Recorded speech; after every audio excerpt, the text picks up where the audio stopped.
స్తోత్రము కలుగునుగాక. కాబట్టి మనందరం ఈ ప్రార్థనా సమావేశంలో కూడి ఉన్నాం.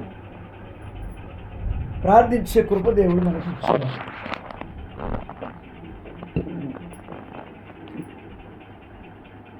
రాత్రి మేము ఒంగోలు పోయి జరిగింది. వాళ్ళ ఇంటికి పోతున్నందుకు చాలా లేట్ అయ్యి రాత్రి 2-3 గంటలకు వచ్చాం. ఉదయం వల్ల ఆదివారం కదా, సండే ప్రార్థనకి వెళ్ళి మన దైవజనులు చెప్పినప్పుడు మళ్ళీ బద్బేరుకి వచ్చి బద్బేరు కలిసి వచ్చాం. దేవునికి స్తోత్రం. హల్లెలూయా. మీరందరూ ఇప్పుడు నీ పేరు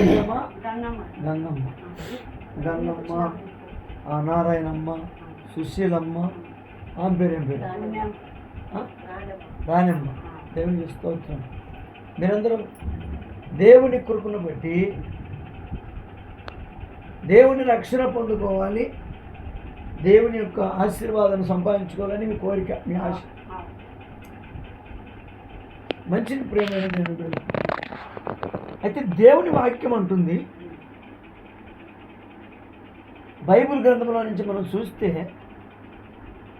కీర్తనల గ్రంథము 9వ అధ్యాయము 10వ వచనమును చదువుకొని మనం ముందు కొనసాగుదాం. కీర్తనల గ్రంథము 9వ అధ్యాయము 10వ వచనం. బాగా ఆలోచించాను.